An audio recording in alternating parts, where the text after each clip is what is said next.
성도 여러분 안녕하셨습니까? 기쁘고 행복한 안식일입니다. 하나님께서 여러분 모두를 축복하시고 영육의 안식과 평안을 경험하시게 되기를 간절히 바라겠습니다. 드디어 내일은 1년여 동안 문을 닫았던 이 교회를 공식적으로 여는 날입니다. 이 일을 위해 기도해 주시기 바라고요.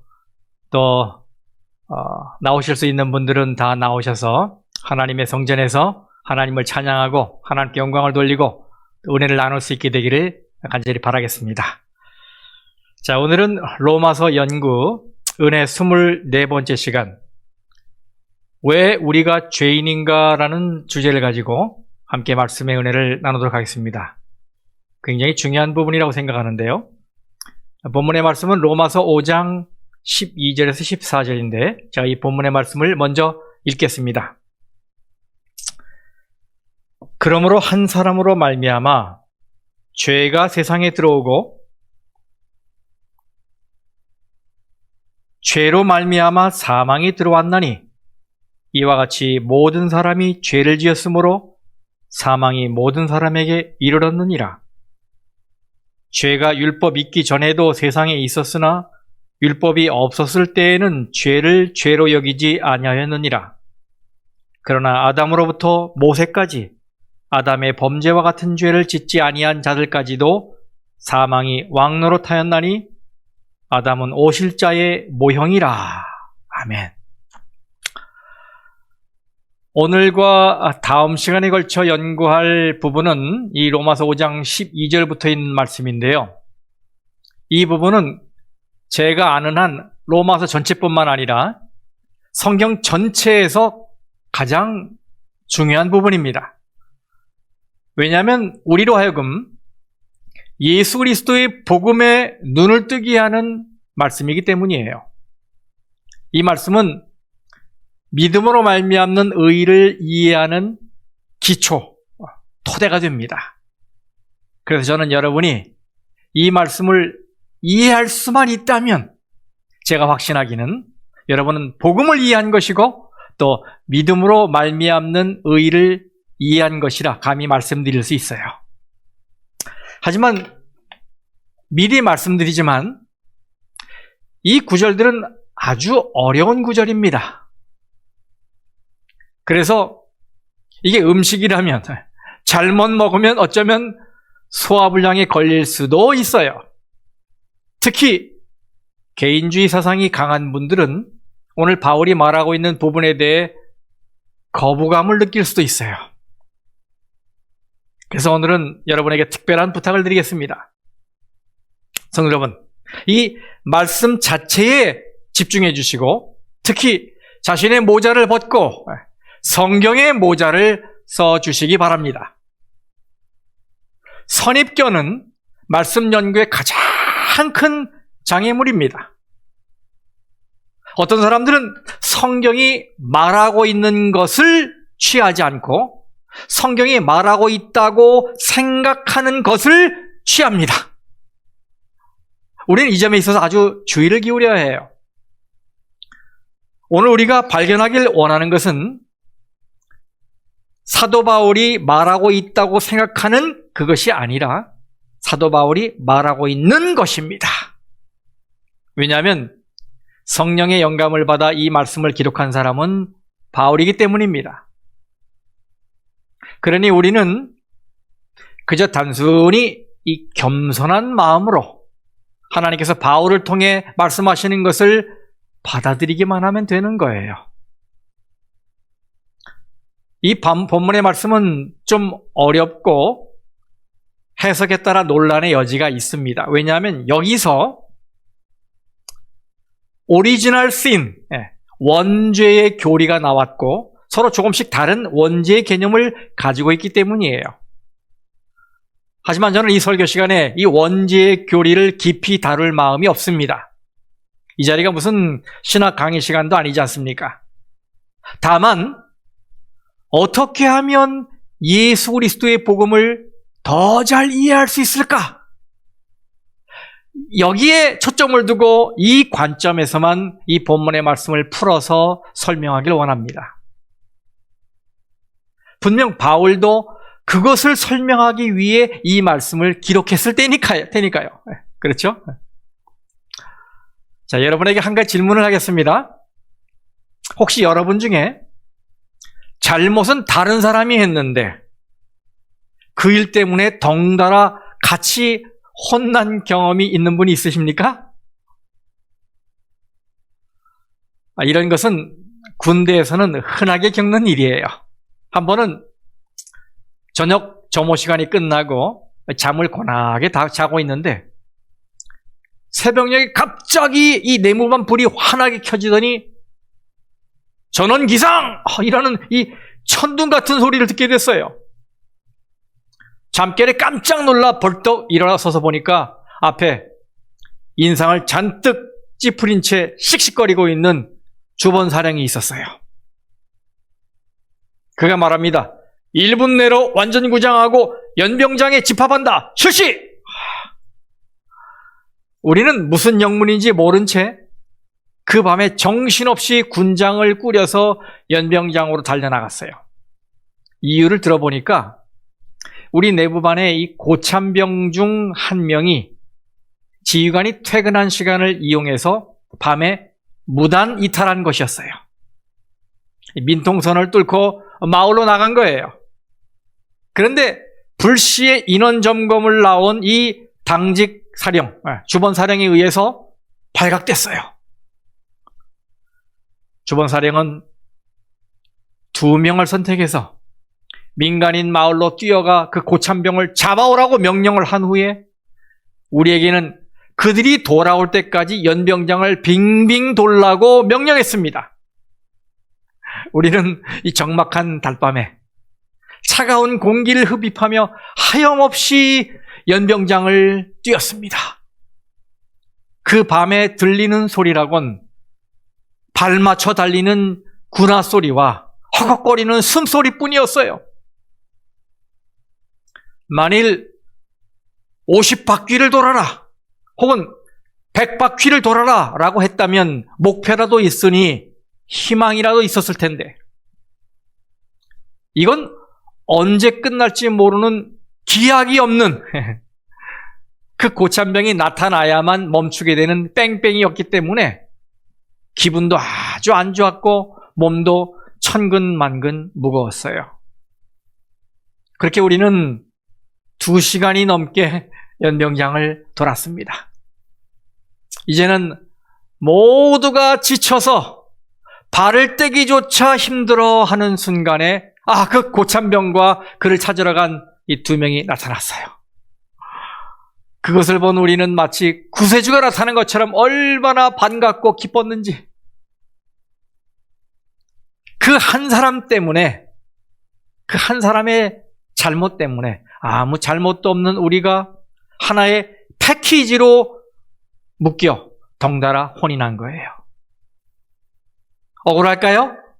예, 억울하겠죠. 하지만 이 군대 문화의 특성이 영어로 solidarity라고 그러잖아요. 연대의식. 이러니 이거 어쩌겠습니까? 불만이 있어도 그저 참고 순응해야 하는 것이지요. 여러분, 신앙생활을 하면서 구원에 대해 알아갈 때 멈칫하게 되고 고개가 갸우뚱하게 되는 지점이 있어요. 아주 무척 고민이 되는 질문을 던질 때인데 그것은 인류의 조상인 아담이 죄를 지었는데 왜 그 불똥이 나에게까지 떨어져서 내가 죄인이 되는 것이냐는 것입니다. 또 예수님이 2000년 전에 십자가에 못 박혀 죽으셨는데 그것이 어떻게 나를 위한 죽음이 될 수 있느냐는 것이에요. 여러분 어떻게 생각하십니까? 이것을 이해하는 데 도움이 되는 말씀이 이 본문에 나와요. 바로 representative, 대표자 개념입니다. 무슨 개념이라고요?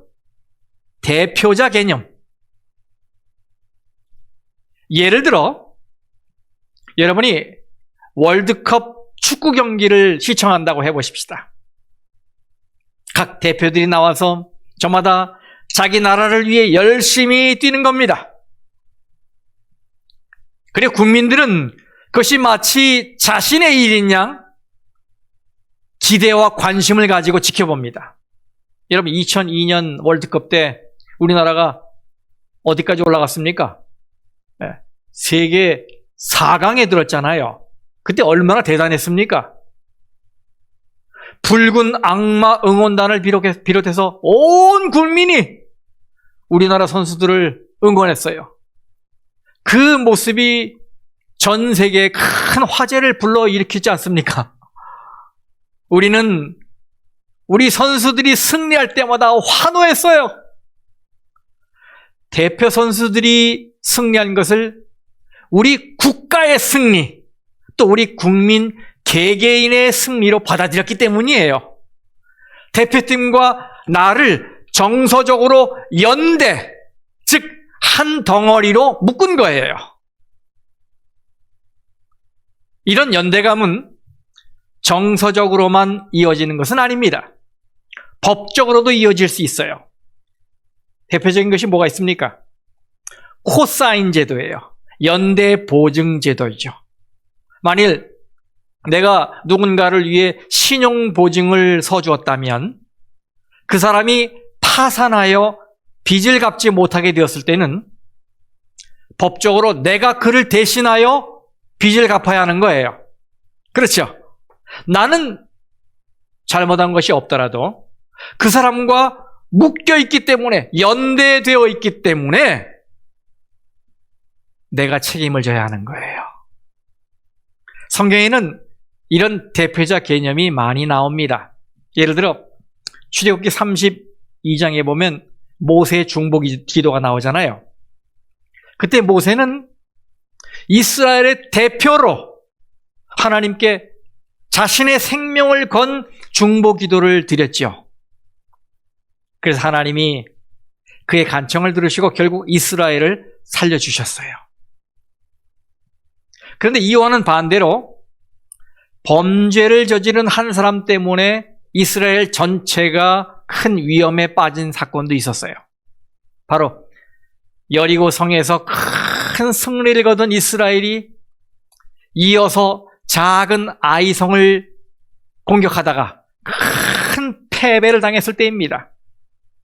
그때 그 패배의 원인이 아간이라는 한 사람이 하나님의 금지 명령에도 불구하고 전리품을 몰래 숨겨두었기 때문이었어요.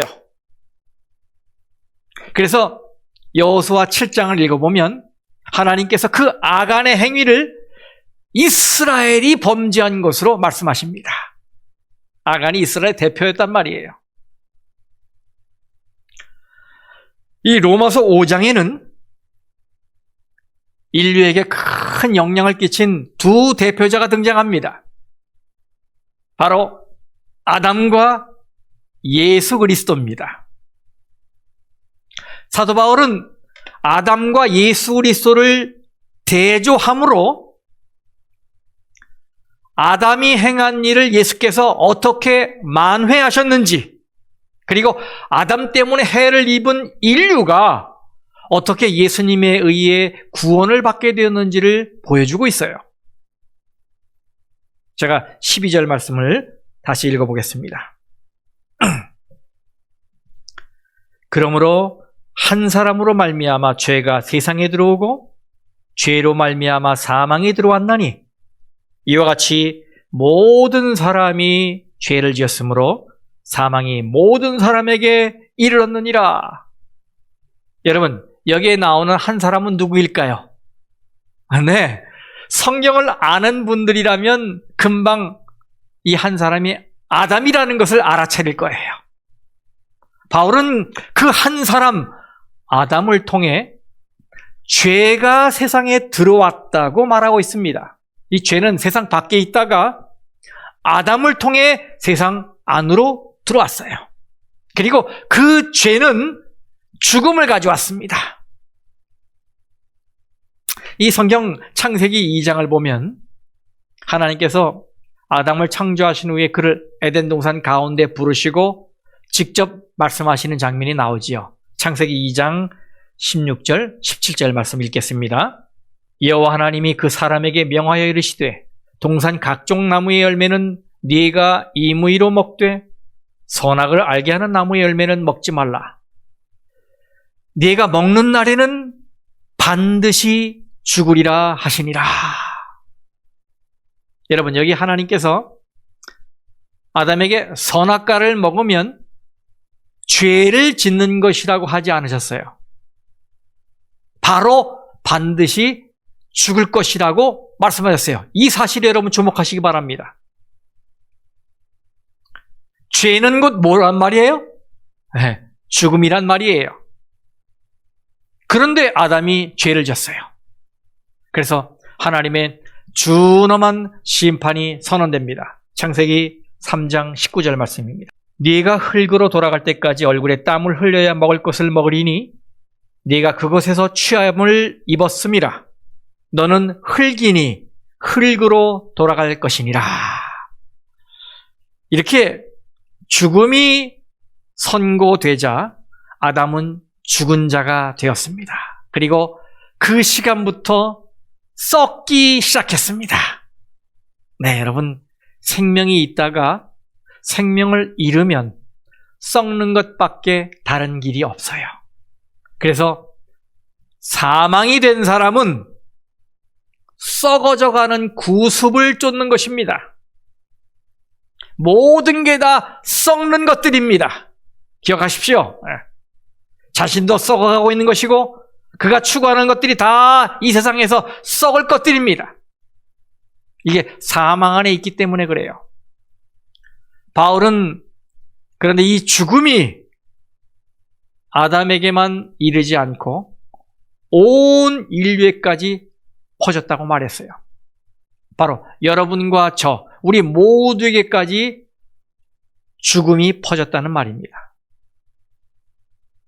여러분, 바울은 전직 바리새인이었죠. 법률 전문가였다는 말이에요. 그러니 그가 구약성경 신명기 24장 16절 말씀을 모를 리가 없어요. 보세요. 신명기 24장 16절. 아버지는 그 자식들로 말미암아 죽임을 당하지 않을 것이요 자식들은 그 아버지로 말미암아 죽임을 당하지 않을 것이니 각 사람은 자기 죄로 말미암아 죽임을 당할 것이니라. 자, 또 그는 에스겔서 18장 20절 말씀도 알고 있었습니다. 범죄하는 그 영혼은 죽을지라. 아들은 아버지의 죄악을 담당하지 아니할 것이요 아버지는 아들의 죄악을 담당하지 아니하리니 의인의 공의도 자기에게로 돌아가고 악인의 악도 자기에게로 돌아가리라. 여러분, 바울은 법적으로 이 죄에 대한 책임 그리고 이 처벌을 다른 사람에게 양도할 수 없다는 것을 잘 알고 있었어요. 네, 그것은 남에게 넘길 수 없는 것입니다. 이 트랜스퍼 할 수 없는 거예요. 법은 그것을 허용하지 않아요. 그래서 그는 이렇게 말하고 있어요. 이와 같이 모든 사람이 죄를 지었으므로 사망이 모든 사람에게 이르렀느니라. 사망이 모든 사람에게 이른 이유는 선조의 죄가 후대에게 전가되어서가 아니라 바로 이 모든 사람이 죄를 지었기 때문이라는 거예요. 그런데 이 논란이 되는 말씀이 여기에 있어요. 성도 여러분, 여기 이와 같이라고 했죠. 이와 같이 모든 사람이 죄를 지었으므로 라고 했어요. 여러분, 이것은 무슨 의미입니까? 이와 같이. 이 말씀은 모든 사람이 아담처럼 각자가 개인적으로 죄를 지었기 때문에 죄인으로 죽는다는 말입니까? 아니면 모든 사람이 아담 안에서 아담이 범죄할 때 공범으로 같이 죄를 지었기 때문에 죄인으로 죽는다는 의미입니까? 여러분, 잘 좀 따라오시기 바랍니다. 다시 말하면 우리가 죄인인 것은, 그리고 우리가 죽는 것은 우리 각자가 죄를 지었기 때문입니까? 아니면 아담의 죄 때문입니까? 바로 이거예요. 이것은 대단히 중요한 문제예요. 왜냐하면 죄를 어떤 A, B, C를 행하는 행동의 문제로 보는 사람들이 있기 때문이에요. 그들은 죄를 이야기할 때 살인, 절도, 거짓말과 같은 행위들을 생각합니다. 그래서 그런 나쁜 행동을 하지 않으면 자기가 죄를 극복한 것으로 착각해요. 나는 이러이러한 죄를 안 졌습니다. 그런데 내가 왜 죄인입니까? 이렇게 얘기한단 말이에요. 이것이 문제가 되는 이유는 이렇게 죄를 행위의 문제로 보는 사람은 거기서 벗어나는 구원도 행위의 문제로 볼 수 있기 때문이에요. 그래서 그런 사람은 선한 행위를 많이 쌓으면 이것이 구원에 유리하게 작용될 거라고 믿어요. 여러분, 이렇게 죄를 잘못 정의 내리게 되면 구원도 잘못 정의 내리게 되는 거예요. 우리는 우리 속에 하나님이 원하시는 것을 하지 못하도록 우리를 방해하고 우리의 삶을 압도하고 지배하려고 하는 어떤 세력, 어떤 파워, 이 어떤 세력이 있다는 것을 인식해야 돼요. 그래야 예수 그리스도의 이 구원의 기별에 감격하게 되고 감사하게 되는 것입니다. 저는 오늘 여러분이 오늘과 다음 시간에 걸칠 이 연구에 깊은 관심을 갖고 저를 잘 따라오시길 바랍니다. 제가 가능한 쉽게 설명하려고 애를 쓰겠습니다. 저는 이 오늘 본문의 말씀을 여러 다양한 각도에서 명상하고 연구하다가 결론을 얻게 되었어요. 무슨 결론이냐면 우리는 각자가 죄를 짓기 때문에 죄인이 되는 것이 아니라 죄를 지은 아담 안에 있었기 때문에 죄인이 되어 죽는 것이다 라는 것입니다. 자, 어떻게 이런 결론에 도달하게 되었는지 제가 이해한 것을 좀 나누도록 하겠습니다. 제가 그 이유를 뽑아보니까 5가지나 됩니다. 자, 첫 번째는 갓난아기를 볼 때 죄를 짓기 때문에 죄인이 되어 죽는 것이라는 말은 사실이 아님을 알 수 있어요. 여러분, 갓 태어난 아기를 생각해 보세요. 이 아기가 죽을 수 있습니까? 네, 어떤 이유로 죽을 수 있죠. 그러면 이 아이가 죄를 지었기 때문일까요? 고개가 갸우뚱해지지요. 여러분, 태어난 지 얼마 안 된 핏덩어리인데 그가 무슨 죄를 지었겠어요? 그가 거짓말을 했습니까? 남을 미워했습니까? 눈을 한 번이라도 흘겨본 적이 있나요? 그런데 그럼에도 불구하고 죽는 거예요. 왜요? 왜 죄를 범하지도 않았는데 죽는 것입니까? 네. 죄를 지어서 하나님의 생명에서 끊어진 아담의 후손으로 태어났기 때문에 죽는 것입니다. 원본이 잘못되었으니 복사본들도 다 잘못될 수밖에 없죠. 우리는 아담이 죄를 지을 때 아담 안에서 공범자 신세가 된 것입니다. 그래서 죄의 싹은 사망이라고 했으니까 죄된 행동을 하지 않아서도 죽는 것입니다. 죄를 행위로만 논한다면 갓 태어난 아기는 절대로 죽어서는 안 되는 것입니다. 그렇죠? 그러므로 모든 인간이 아담과 같은 죄를 짓기 때문에 죄인이 돼서 죽는 것이라는 생각은 바울이 말하는 것과 분명히 모순돼요. 자, 두 번째, 사용된 문법을 볼 때 우리는 아담 안에서 죄인이 된 것입니다. 여기 12절에 한 사람으로 말미암아 모든 사람이 죄를 지었으므로라고 했지요. 근데 여기 죄를 지었다는 말의 헬라어 동사는 부정과거 시제로 돼 있어요. 여러분, 부정과거, 에오리스트라는 말은 많이 낯설지요. 이건 영어에도 없는 시제라서 그렇습니다. 근데 이것은 반드시 시간에 국한된 것이 아니라서 부정, 정해놓은 곳이 없는 거예요. 이런 표현을 쓰는 거예요. 부정. 여기서는 역사적 단일 사건을 의미하는 거예요. 그래서 이 말씀은 역사적으로 일어난 단 하나의 행위로 모든 인류가 죄를 지었다는 의미입니다. 여러분, 이 모든 사람, 이건 집합명사잖아요. 그죠? 모든 사람. 근데 어떻게 이 모든 사람이라는 집합명사가 과거에 일어난 단 하나의 동작, 행위를 의미하는 동사 시제와 함께 사용될 수 있을까요? 너무나 어색하잖아요. 그렇죠? 어떻게 모든 사람이 동시에 같은 행동을, 같은 동작을 할 수 있겠습니까? 그래서 바울이 이런 부정과거 시제를 사용한 것은 분명한 의도를 가지고 있는 것임에 틀림없어요.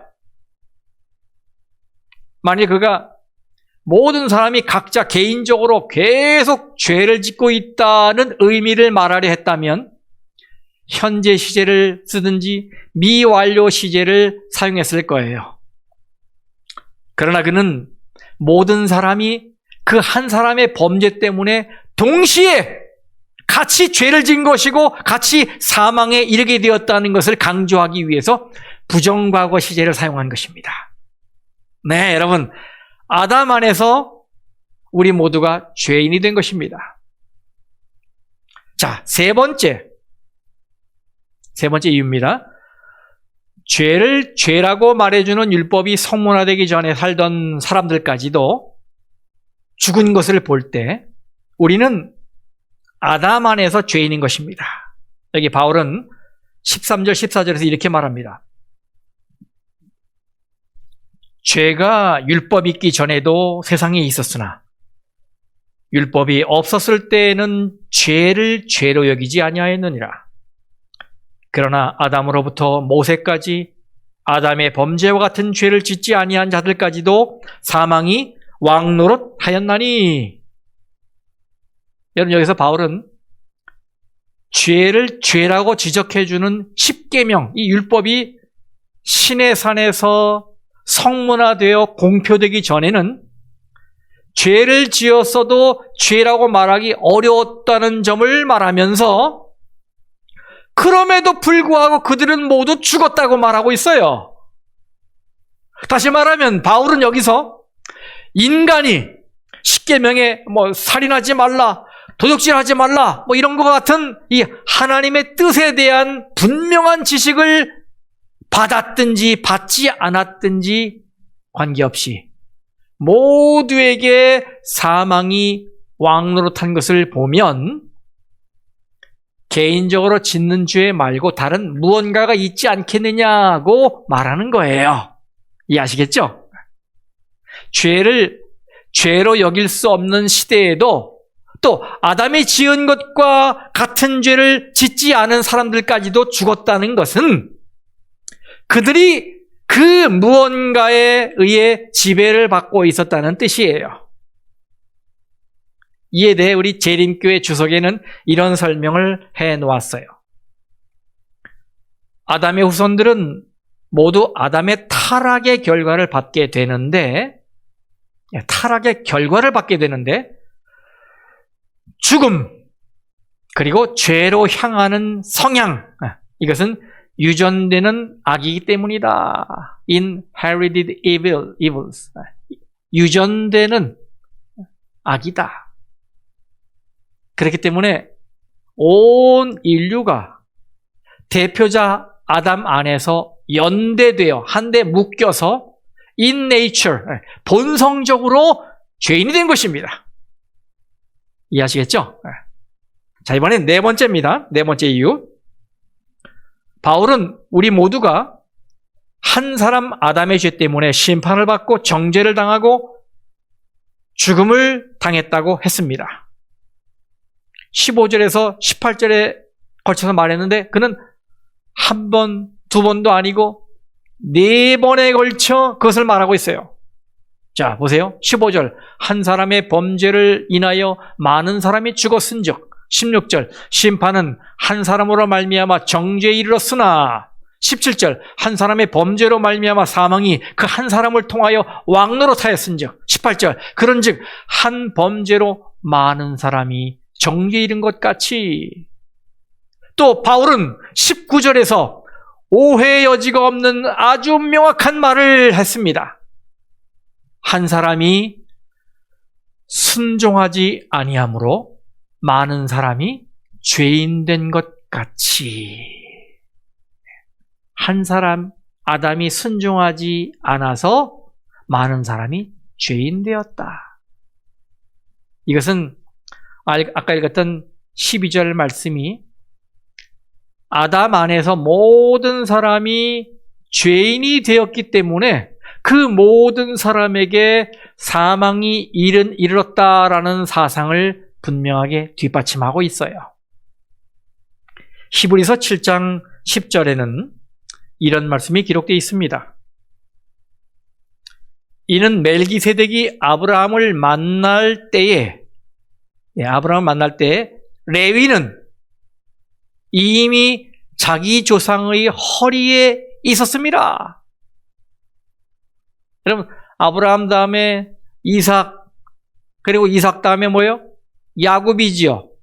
야곱의 아들이 레위예요. 근데 레위는 바로 이 아브라함의 허리에 있었다라고 말하고 있어요. 이 말씀을 이용해서 우리는 이렇게 말할 수 있죠. 우리는 아담이 죄를 지었을 때 아담의 허리에 있었다. 이해가 되시겠죠?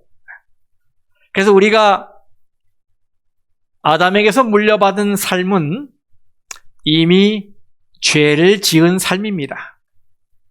무슨 말입니까? 생명의 근원 되신 하나님으로부터 떨어져 나온 삶이었단 말이에요. 그 생명으로부터 분리된 정죄받은 삶이었단 말이에요. 그래서 죽는 거죠. 그래서 죽는 거예요. 이제 다섯 번째 이유입니다. 바울은 아담과 그리스도를 비교하면서 아담 안에서 우리에게 일어난 일과 같은 방식으로 그리스도 안에서 우리에게 일어난다는 점을 강조하고 있습니다. 저는 이 다섯 번째가 가장 중요하다고 생각합니다. 그래서 여러분이 처음 네 개를 다 잊어버려도 저는 괜찮아요. 하지만 이 다섯 번째는 너무나도 중요하기 때문에 여러분이 꼭 기억하시길 바라요. 자, 바울이 여기서 무엇을 말하려는 것입니까? 그가 아담과 그리스도를 비교하고 있습니다. 그러면서 이 아담을 그리스도의 모형으로 사용하려는 거예요. 그는 그렇게 함으로 아담 안에서 우리에게 일어난 일은 그리스도 안에서 똑같이 우리에게 일어난다는 점을 설명하려고 노력하는 것입니다. 바울은 14절에서 이렇게 말하지요. 짧으니까 같이 읽어봅시다. 시작.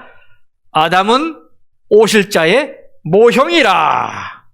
영어로는 type이라고 번역되어 있어요. 표상이란 말이지요.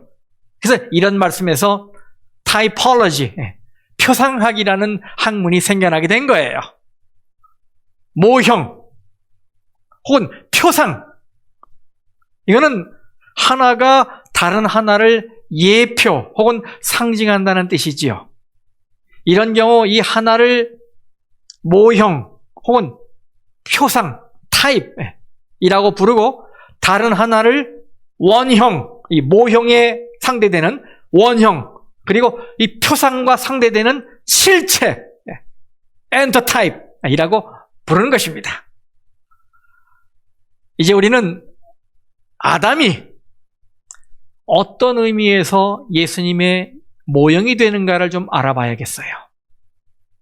그러기 위해서는 이 12절부터 19절 사이에 나오는 한 사람, 한 행동할 때 이 한, 한이라는 단어를 유심히 살펴야 합니다. 바로 이 단어가 그것을 이해하는 데 중요한 단서가 되기 때문이에요. 자, 보세요. 한 사람으로 말미암아 12절, 또 제가 몇 절은 뺐습니다만 15절, 한 사람의 범죄를 인하여, 또 한 사람 예수 그리스도의 은혜로 사망이 그 한 사람을 통하여 왕노로 사였은즉 한 의로운 행동으로 말미암아, 행위로 말미암아, 또 한 사람이 순종하지 아니함으로, 한 사람이 순종하심으로 많은 사람의 의인이 되리라. 이렇게 놓고 보니까 아담과 그리스도는 자신의 행위의 결과가 모든 사람에게 영향을 미쳤다는 면에서 공통점을 가지고 있어요. 유사점을 가지고 있단 말이에요. 그래서 그리스도가 우리에게 영향을 미친 것은 아담이 우리에게 영향을 미친 것과 같은 방식으로 이루어졌어요. 이게 이 본문의 패턴입니다. 그러므로 만일 우리 각자가 아담처럼 우리가 죄를 짓기 때문에 죄인이 된 것이고 그래서 우리가 죽는 것이라고 한다면 같은 방식으로 우리가 그리스도처럼 순종했기 때문에 죄인이 의인이 된 것이고 구원을 받게 된 것이라고 말해야 하는 거예요. 그렇죠? 그런데 여러분이 질문하겠습니다. 여러분은 예수님처럼 순종하셨습니까? 저에게도 물어봐도 그건 아닌 것 같아요. 네, 아무도 없을 거예요. 예수님처럼 순종한 사람은. 그렇다면 우리 중 그 누구도 구원받지 못하겠네요. 그러면 이 말씀은 우리에게 복음이 아니라 오히려 심판의 소식이고 나쁜 소식이지요. 네, 여러분, 만일 여러분이 아담처럼 우리 각자가 죄를 지었기 때문에 죄인 된 것이고 멸망을 받게 된 것이라고 주장하신다면 바울의 글을 공평하게 다루면서 우리가 그리스도처럼 순종했기 때문에 의인이 된 것이고 구원을 받게 된 것이라고 주장해야 해요. 하지만 이런 사상은 성경과 모순되지요. 이런 주장은 믿음으로 말미암는 의를 행함으로 말미암는 의로 바꿔놓는 행위예요. 그리고 그리스도의 구원의 메시지와는 거리가 먼 율법주의를 가르치는 행위인 것입니다. 이해하시겠죠? 그럼 여기서 이 재림교에 속해서 있기 때문에 엘렌 G. 화이트 여사는 뭐라고 말했을까 궁금해요. 근데 여러분, 제가 찾아보니까 화이트 여사와 바울의 말씀은 완벽한 조화를 이루고 있어요. 화이트 여사도 아담 안에서 우리가 죄인 되었다는 입장을 그대로 취하고 있어요. 자, 말씀을 보겠습니다. 믿음과 행함 88쪽입니다. 아담이 불순종으로 잃어버린 하늘나라를 그리스도께서 당신의 완전한 순종으로 다시 찾으셨기 때문에, 여러분 보세요. 우리가 예수님처럼 순종해서가 아니고 주님의 완전한 순종으로입니다. 그 다음, 우리는 하나님께 끊임없는 감사를 드릴 이유가 있다. 아담이 범죄하였기에 그의 후손들은, 우리 모두는 그의 죄, 길트, 죄와 그 결과를 함께 나누게 된다. 그러나 예수님께서 아담의 죄를 담당하셨으므로 둘째 아담이신 그리스도에게로 피하는 아담의 모든 자손들은 범죄의 형벌에서 피할 수가 있게 된다. 하나님의 아들들과 딸들이라는 책 120쪽. 나는 하나님 앞에 죄가 있지만 예수님은 나의 대언자이시다 라고 말할 수 있는 영혼은 복이 있다. 그는 축복 있는 사람입니다. 이렇게 말하는 사람은, 그 다음, 나는 하나님의 율법을 범하였다. 나는 내 자신을 구원할 수 없지만 갈보리에서 흘려주신 귀중한 보혈을 나의 모든 탄원으로 삼겠다. 나는 아담 안에서 잃어버린 바 된 자이지만, 인 아담 안에서 잃어버린 바 된 자이지만 그리스도 안에서, in Christ, 그리스도 안에서 회복되었다. 분명하죠? 네, 우리가 죄된 행위를 했기 때문에 죄인이 된 게 아닙니다. 죄는 행위 이전의 본성의 문제예요. nature, 본성의 문제입니다. 나는 죄 안 졌어. 내가 무슨 살인해서 거짓말해서 나 착하게 살고 있는데 내가 무슨 죄인이야. 이러면 안 된단 말이에요. 행위를 해서 죄인 된 게 아니란 말이에요. 우리는 죄된 행위를 그치고 선한 행위를 쌓더라도 죄에서 벗어날 수 없는 존재예요. 이 죄인은 아무리 치장해도 죄인입니다.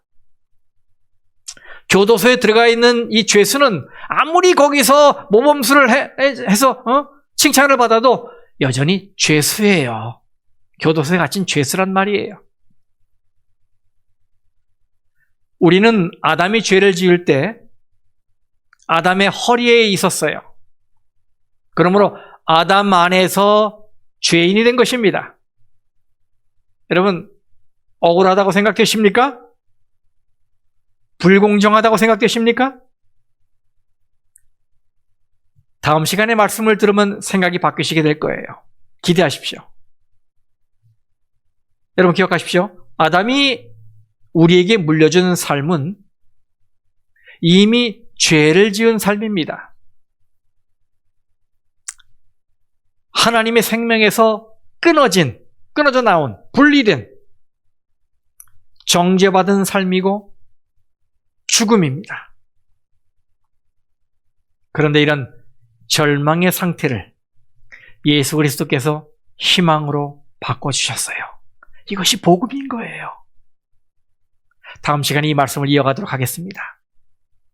오늘 안식일의 쉼과 평화를 마음껏 향유하는 아름다운 저녁이 되시기를 간절히 바라겠습니다.